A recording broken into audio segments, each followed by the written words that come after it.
Beside you? No, sir. I just want to make sure I know where you are.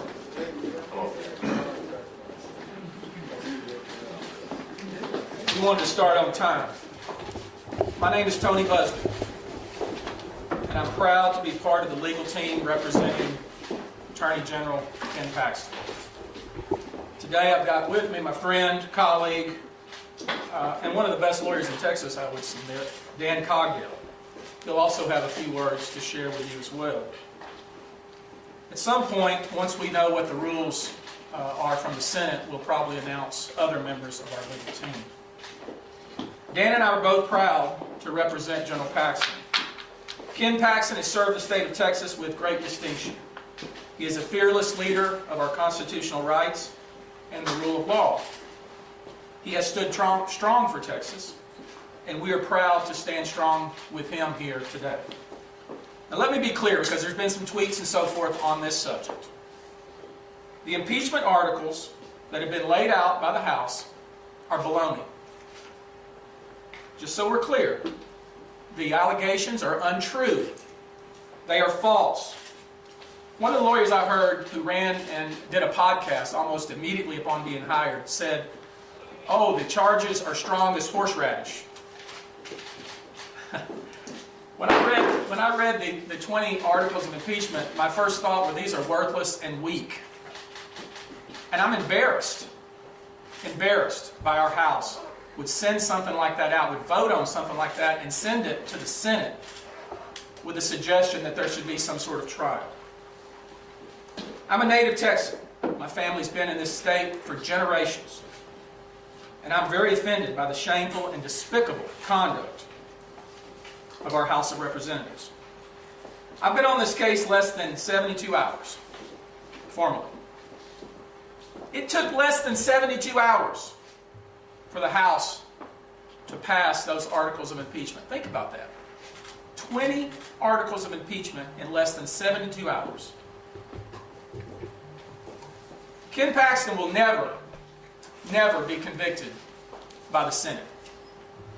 Not on this evidence, not with this record, and not when the fact is the allegations are completely untrue. Now let's talk about process.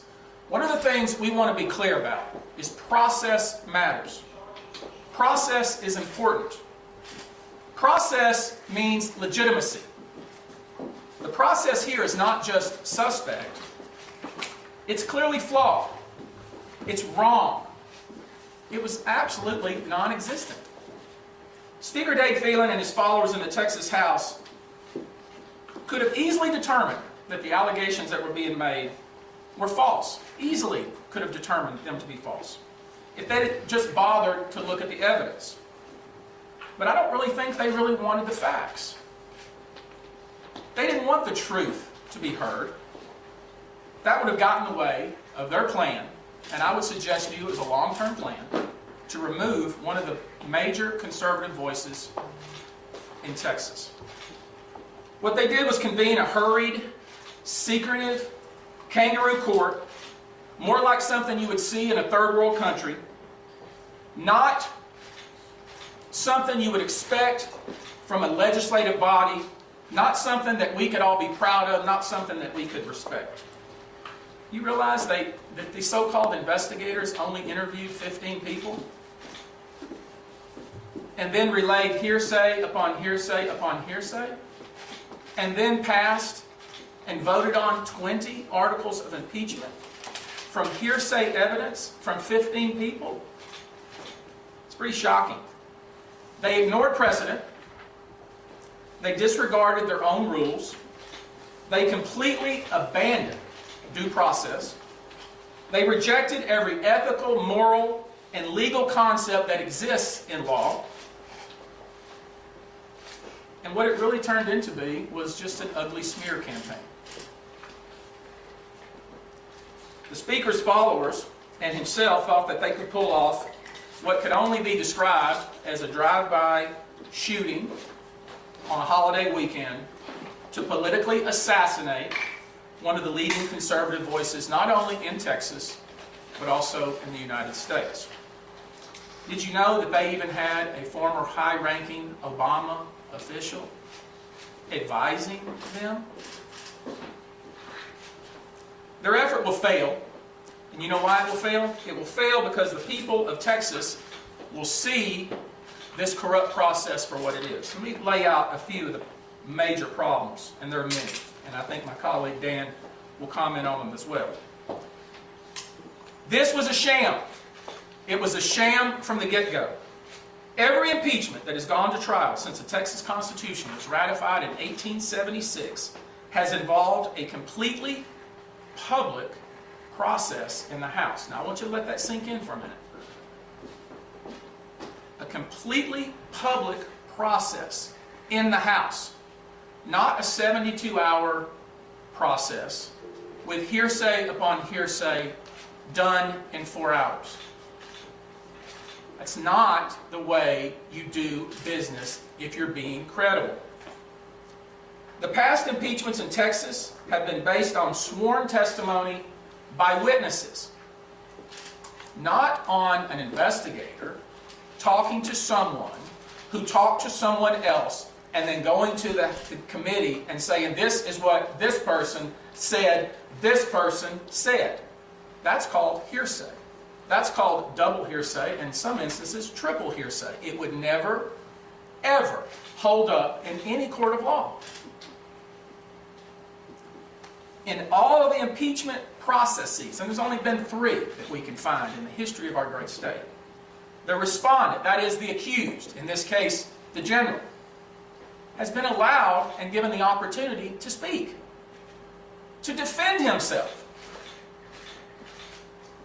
The Attorney General sent his own counsel to the investigative committee to be heard. They turned him away. It wasn't just a matter of, hey, we're going to give you an opportunity. It was, you are not allowed to speak. Imagine that. Imagine that. This is the way we do our business in the state of Texas, in our House of Representatives, the people's house? No, that is not the way we do our business. And the people of Texas will see this for what it is, a sham. We even, I shouldn't say we, but a member of the Attorney General's team even attempted, when precluded from testifying, attempted to bring evidence. To say, well, you won't let us testify, you won't let us be heard, you won't let us face the investigators who talked to someone who talked to someone else. At the least, would you just accept our package of evidence? Would you accept it so at least you can consider it, so you can, if you're sworn to do the right thing and uphold the law and do the right thing for the people of Texas, would you accept it? They would not accept it. Every impeachment that has occurred in the state of Texas has allowed the respondent to produce such evidence. And the respondents have done so. There wasn't even a written report in this case. Now I want you to think about that. Would you not expect that if you're going to impeach or attempt to impeach a statewide official, that you would not only have witnesses who are under oath, who testify, but that you would also have documents that you rely upon, and that you would also prepare a report. So the people of Texas could say, oh, House, now I understand what you did. There is no report like that. And we're all left guessing. What is going on? And as an aside, you know, the lawyers who were hired immediately after the impeachment, who immediately did a podcast, I listened quite carefully to the podcast, and one of the things said in the podcast, one of the lawyers said, oh, there were crimes. And the other lawyer said, oh, no, we're not suggesting there are any crimes. We're not suggesting that at all. That's because there are no crimes, obviously. Have been no crimes. And the lawyer made the case on the podcast that, well, yes, there's no crimes, but he can be impeached anyway. That is not how it works. That is a violation of process. That's a violation of due process. In the Paul Ferguson impeachment that occurred 100 years ago, it occurred after an extensive public investigation by a House Select Committee. 3 weeks 3 weeks of testimony. Not 4 hours from investigators who talked to somebody who talked to someone else. Every prior impeachment involved documentary evidence provided by both sides. That is, the people seeking impeachment and the individual's team attempting to be impeached. So there would be a fair airing of what it is we're even talking about. I would respectfully suggest to you that the people that voted on this may not have even understood what they were voting on. I'm going to introduce Dan Cogdell, a person you likely know who's been involved in some of the most important and widely publicized cases in our state and elsewhere, who's going to visit with us a little bit more on process, and I'm going to come back and talk about a few more things as far as going forward and what you are likely to see next. Dan? Thank you. Thank you, Tony. My name is Dan Cogdell. I'm one of the lawyers representing Ken Paxton.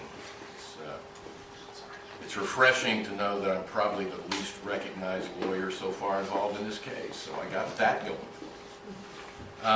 I really became interested in getting involved in Ken's impeachment hearing. As some of you may know, I represent him on the ongoing state criminal securities fraud investigation indictment. We're going to get there.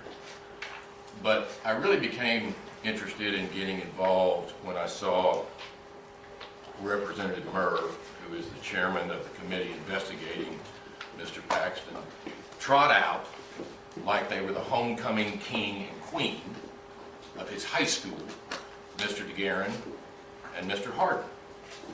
Make no mistake, Rusty Hardin is probably my best friend that has a bar card. He and I are close. I respect him greatly, but that doesn't mean he's always right. Mr. DeGuerin is a great lawyer. He's a legendary lawyer. He's an icon. Just ask him and he will tell you. But all of that is true. He is an outstanding lawyer. But to have those two great lawyers, first off, Rusty comes out, as only Rusty can, and says, the evidence is 10 times worse than you thought would be. Well, a reasonable person might ask, well, if the evidence is 10 times worse than I thought it would be, why do we need you to prosecute the case? But in any event, they did say some things that I agree with when they were on the podcast that Mr. Buzbee refers to. That Mr. DeGuerin said that they want to bring fairness to the process. I agree with that, because what happened before the investigative committee was anything but fair. Mr. DeGuerin said, we want the rules of evidence to apply. No kidding. So do we, because they didn't apply before the House. He said, we want due process. No kidding. So do we, because there was no due process before the House. We want Paxton to be able to compel witnesses to testify on his own behalf. So do we, because guess what? That didn't happen before the House. He said, we know the importance of transparency and we want to see it here. Guess what? So do we, because there was no transparency before the House.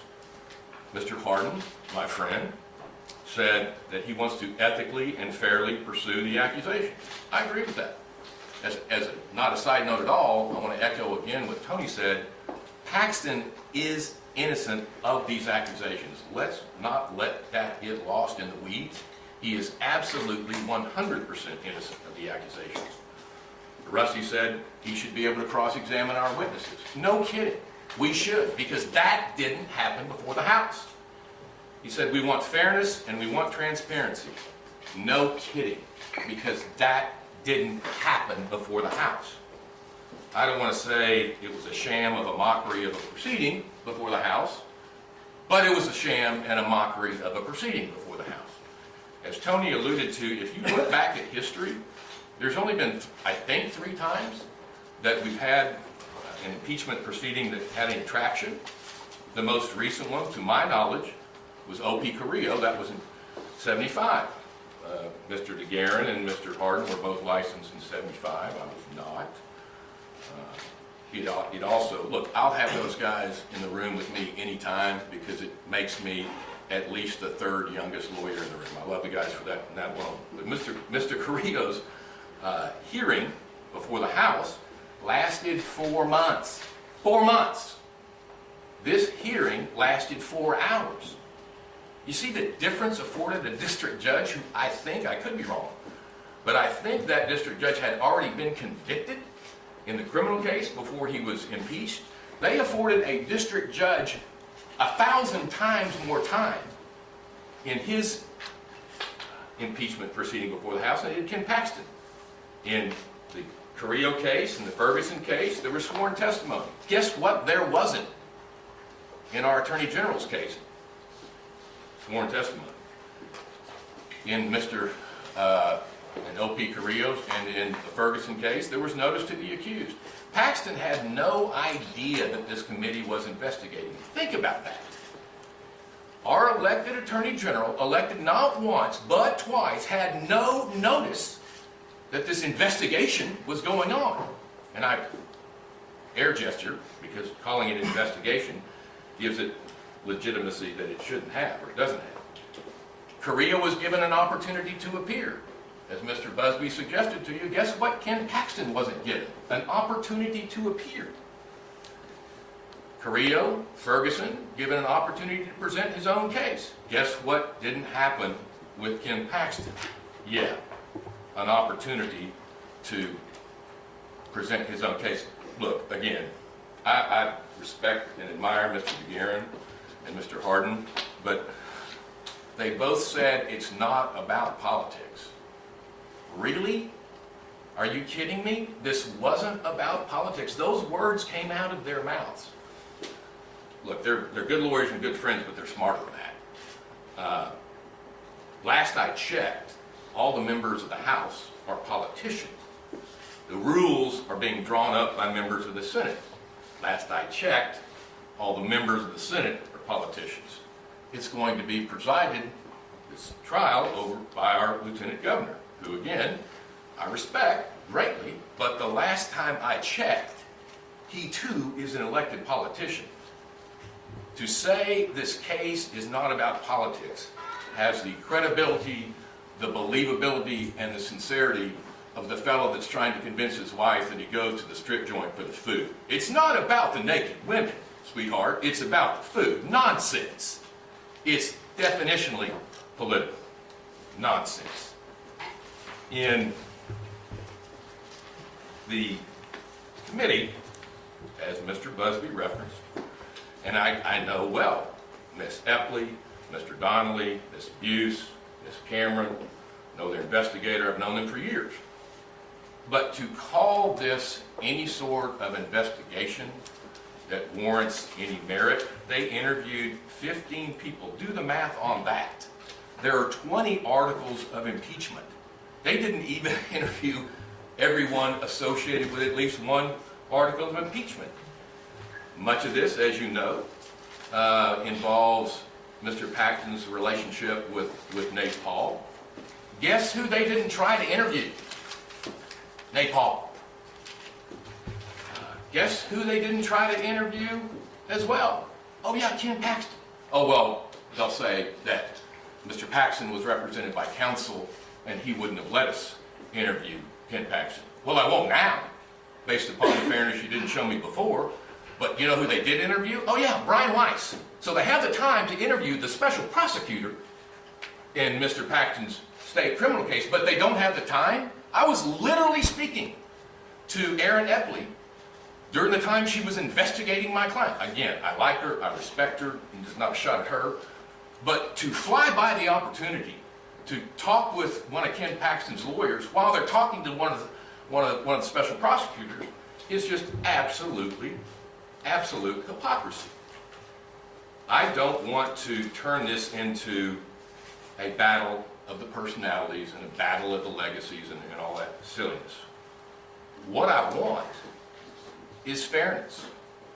What I want is objectivity. What I want is transparency. What I want and what you should want, and every single person that's elected in this state should want, is absolute transparency, opportunity to be heard, opportunity to cross-examine, opportunity to present witness. All we are looking for is fairness, because it didn't happen down below. It didn't happen before the House. All we're asking for is fairness. Period. End of story. Anthony, could you show me that last slide? One of the articles of impeachment, and this one really got my attention. He never gives a 65-year-old guy anything to do with technology.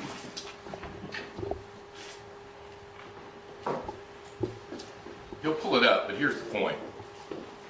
One of the articles of impeachment focus on Paxton's obstructing justice by not quickly resolving his existing state criminal case, by causing protracted, it's a good thing I don't drink anymore because that would throw me off, by causing protracted delay of the trial.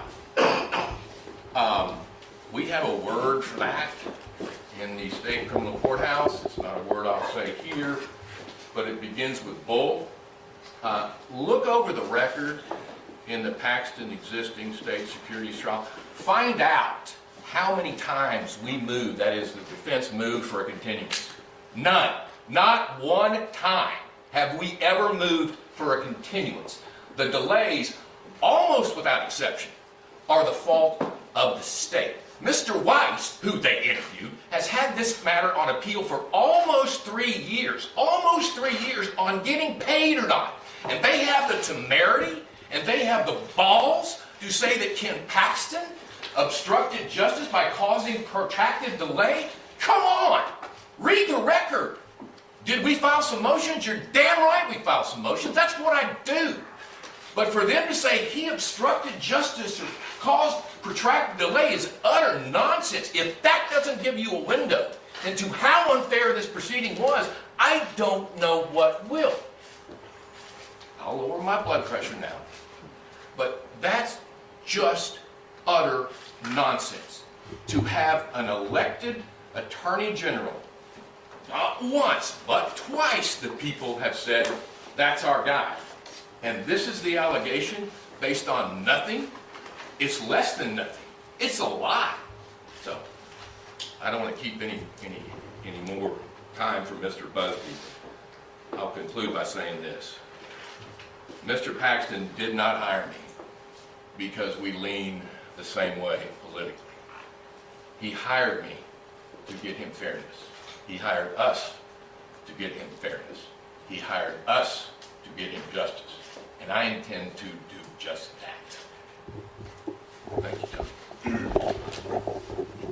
You can see that when one of the, put that back up there, when one of the articles says something that is so demonstrably false, and we know that they interviewed the prosecutor who has brought the case, but not the man who has defended the case, had Mr. Cogdell been asked, and they said, hey, Mr. Cogdell, is it true what Mr. Weiss says that, because we interviewed him, not under oath, but we interviewed him, and he says that you've delayed this case. Mr. Cogdell would have probably said exactly what he just said in front of you, which is that is complete bunk. It didn't happen. But yet, that's one of the articles of impeachment. Let's talk about another one. You know, as I reviewed the 20 articles, and I don't even like to call them articles of impeachment, because some of them are nonsensical. Some of them, it's impossible to even know what they're referring to. It's like they were written, some of them, like they were written by a third grader. It's hard to understand what the allegation is, but one of the allegations, you may recall, I think it's Article 10, and I'm not going to get into each and every article. We'll do that at a later date. We'll do that at a later date, once we know the rules as we get them from the Senate. But I want to just demonstrate another one, just so you can understand, and the people can understand. Most importantly, the people of Texas can understand what the allegation is. Article 10, put up that picture, please. In Article 10, it's suggested that an individual named Nate Paul paid for renovations at the Attorney General's Austin house that included granite countertops. Do you remember that article? the granite countertops article? Do you see the countertops? Is that any sort of granite you've ever seen? This is... It would take a second grader 5 seconds to say, oh, that can't be true. That can't be true, because it's not true. This is a picture of his kitchen.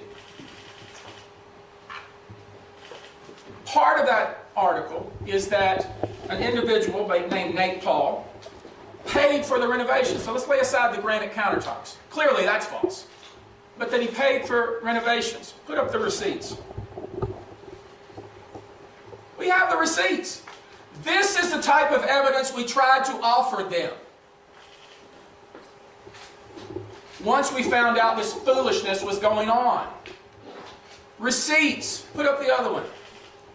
Of the payments for the renovations and the insurance claim. Listen, if we've come to a point where not only are Republicans fighting against Republicans and Democrats fighting against Republicans, that we will have a sham like this that's done in a 3-day period with only a 4-hour hearing based on hearsay upon hearsay upon hearsay, where then a man who was elected by the people, with all this foolishness vetted already in the press and in public filings, that they could do this in secret. And when General Paxton's team found out about it, go there and say, look, we got documents for you and we'd like to be heard. And be precluded from doing so. Every elected official in the state is at risk if this is how things are going to be allowed to be done. And I don't think the people of Texas are going to allow that. I don't know what the reason was. I don't know what the reason was for them doing this the way they did it. I would suggest, had they done it the right way, there would be no articles of impeachment. Had they done it with a public hearing, with testimony, sworn testimony, and evidence, there would be no articles of impeachment. Representative Smithy of the House said it best, and I'm going to quote him. He correctly characterized this process as hearsay within hearsay within hearsay. He told his colleagues on the floor, no prosecutor, no legitimate prosecutor, no credible prosecutor would ever even try to get a grand jury indictment based on this kind of foolishness. You know, the old saying is you can indict a ham sandwich in the state of Texas. On this evidence, you couldn't even indict a ham sandwich. He also said, what you're being asked to do today, folks, is to impeach without evidence. It is all rumor.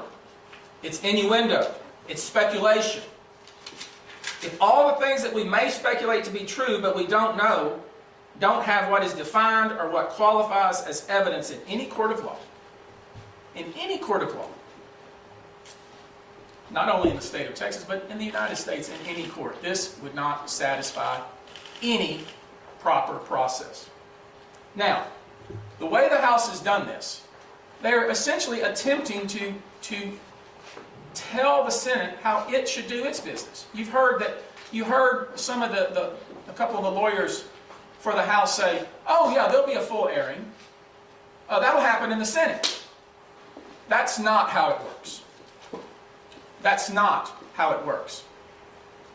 I would suggest the Senate will do what the Senate will do, and we eagerly await the rules, because the rules will dictate how this proceeds. But the way I would like it to proceed is to submit it on reports. Submit your report. Prepare a report.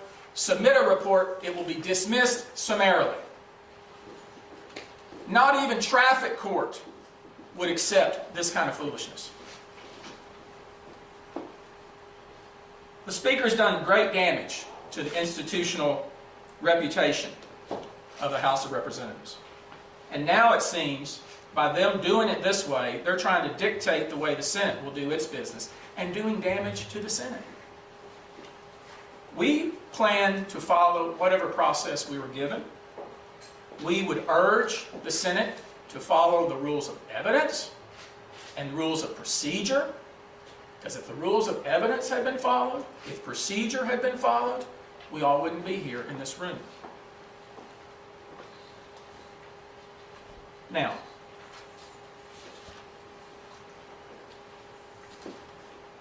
let me say this as an aside. I've seen some of you report this silliness with regard to lawyers and the personalities involved. This isn't a basketball game. Okay? This isn't sport. This is serious. And what the House did is not serious. But now it's become serious. The House realized just how weak their case was almost as soon as it happened. Maybe it happened and they were surprised it happened. So they went out and hired two of the known great lawyers in Texas. These lawyers made their bones by successfully representing some of the most notorious and famous alleged wrongdoers in Texas. I've never been called upon to represent somebody who allegedly killed someone, cut up their body, and threw it in the Galveston Bay. But I have spent my career representing victims and representing states, and in some cases, federal governments, on serious matters. This is not about the lawyers. This is about the rule of law. And I know you'd like to talk about and focus on the legal matchup, the lawyer matchup, and all that silliness. And I'm going to tell you, I'm not going to let these legal legends off the hook. I'm not going to let them off the hook. This is a sham impeachment. And if they were being reasonable and fair, they would say the same to you. It was rushed in 72 hours with a 4-hour hearing. And we talked about no witnesses' testimony or documents, hearsay. It's very disturbing to me as a lawyer that this could happen in our state of Texas. I have heard Mr. Hardin and Mr. DeGuerin, even when I was a child, say, process matters, evidence matters, there shouldn't be a rush to judgment.